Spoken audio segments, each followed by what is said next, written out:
Assalamualaikum warahmatullahi wabarakatuh. Halo semuanya, kembali lagi bersama saya Muhammad Rizky Limawan, melanjutkan video yang sebelumnya mengenai data connection. Maka kali ini kita akan membahas mengenai reporting di Google Data Studio. Langsung saja kita mulai. Kita bisa membuat report dengan tombol create atau menggunakan template. Oke, kita buat blank report tanpa menggunakan template. Untuk menambahkan data source yang telah kita buat sebelumnya, pilih data source. Kita juga dapat mengubah judul dari report kita. Cukup dengan klik dan ganti. Di dalam satu report, kita bisa menambahkan banyak halaman dengan cara menekan tombol Add a Page di bawah fungsi menu. Di sini terdapat beberapa fungsi yang dapat dengan mudah kita gunakan, seperti rename page, duplicate page, menyembunyikan page pada view mode, dan menghapus page.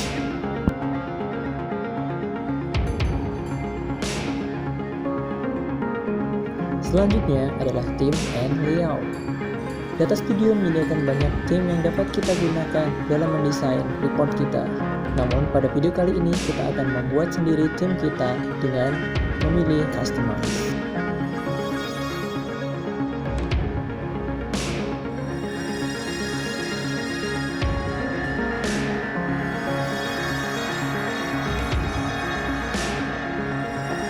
Pada report kita kali ini, kita akan menggunakan background gradient dan dengan tipe radial.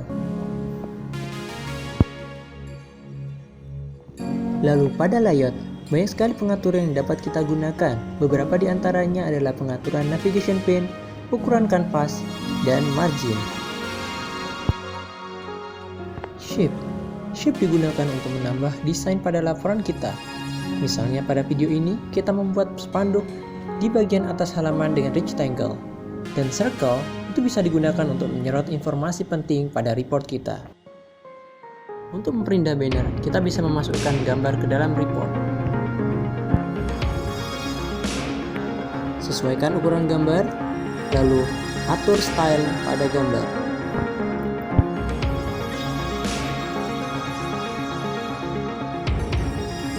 Teks. Dengan teks, kita bisa menambahkan judul atau informasi penting ke dalam report kita.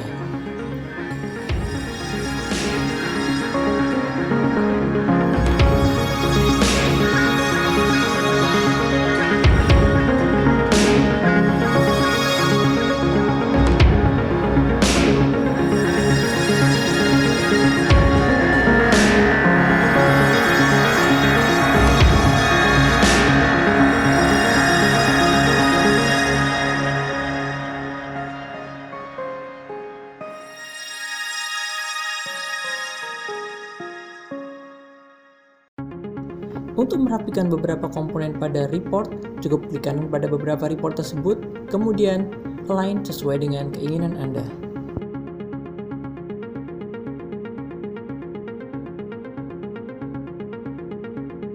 Scorecard merupakan salah satu komponen dari report yang dapat digunakan untuk menunjukkan nilai yang sangat penting dari suatu laporan.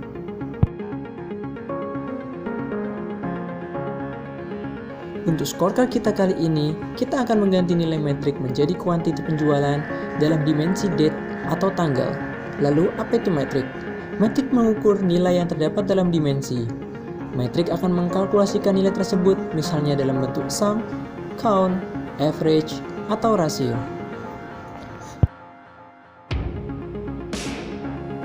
Dengan mengatur comparison date range, kita bisa membandingkan nilai scorecard kita dengan periode sebelumnya.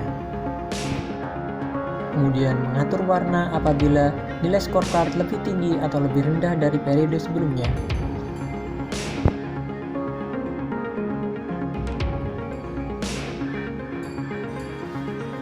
Untuk menambah scorecard, kita cukup mengcopy atau duplicate scorecard yang sudah ada.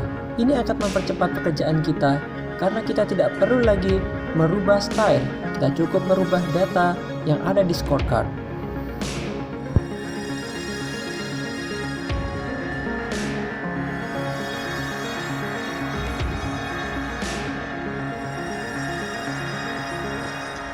Dengan begitu, akan sangat mudah membuat 5 scorecard dengan sangat cepat. Dan inilah hasilnya.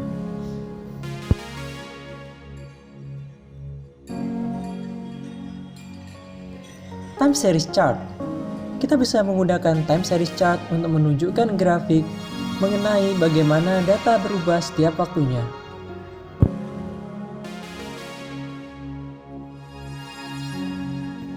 Dalam time series chart, kita bisa menambahkan lebih dari satu metrik ke dalam chart tersebut untuk membandingkan metrik-metrik tersebut. Kemudian, kita bisa mengatur detailingnya untuk memperhalus chart yang kita miliki. Lalu pada tab style, kita bisa mengubah tampilan dari chart kita.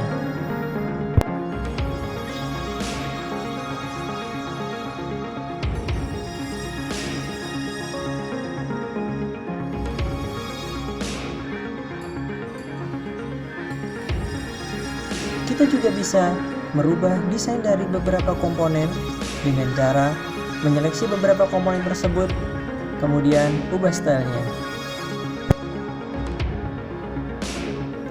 Kita juga bisa mengkopikan style dari satu komponen ke komponen lain dengan cara copy dan paste style only.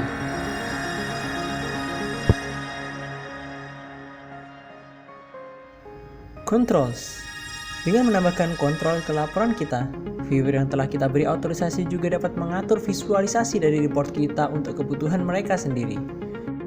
Untuk menambahkan kontrol, cukup klik icon Add Control di bawah menu. Ada 3 jenis komponen kontrol yang dapat ditambahkan. Yang pertama adalah filter control, memungkinkan viewer untuk memilih satu atau beberapa nilai dimensi untuk memfilter laporan. Misalnya untuk memfilter penjualan wilayah tertentu, produk tertentu, atau distributor tertentu. Yang kedua, detail control, memungkinkan viewer untuk mengubah rentang waktu laporan. Dan yang terakhir, data control, memungkinkan viewer untuk mengubah kumpulan data yang digunakan dan sumber data. Pada video ini, kita akan menggunakan 1 detail control dan 2 filter control.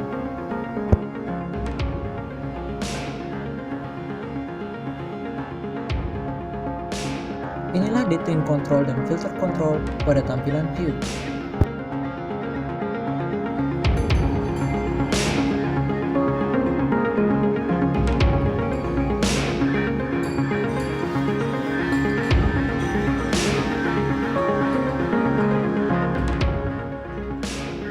Bar chart. Bar chart membandingkan metrik menggunakan vertikal atau horizontal bar dan berguna untuk membandingkan kuantitas terpisah dari berbagai kategori.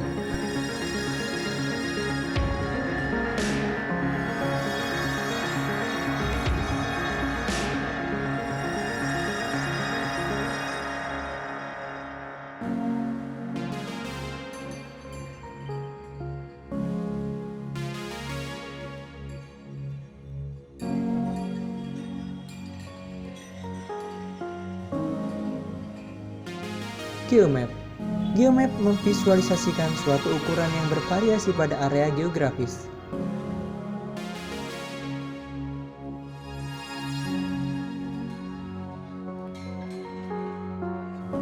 Untuk menggunakan geomap, dataset kita harus memiliki data geografis seperti latitude, longitude, ID country, atau sesuatu yang dapat didefinisikan oleh Google Map. Pada geomap ini, kita dapat menentukan warna dari nilai maksimum, nilai tengah, nilai minimum, dan area yang tidak memiliki nilai. Pie chart. Pie chart membandingkan nilai beberapa bagian terhadap nilai keseluruhan.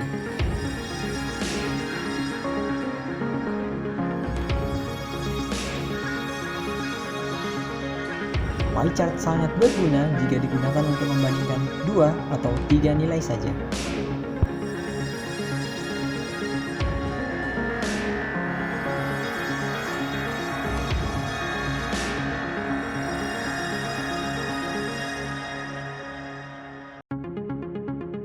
Tabel pada Data Studio digunakan untuk memberi informasi ringkas data kita. Tabel pada Data Studio dapat memuat hingga 10 dimensi dan 10 metrik.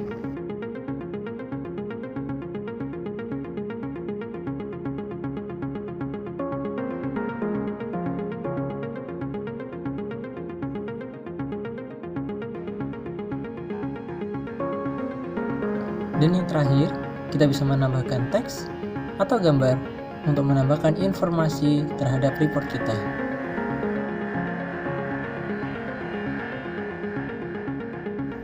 Baiklah, sekarang kita lihat tampilan pada mode view. Dan inilah hasilnya.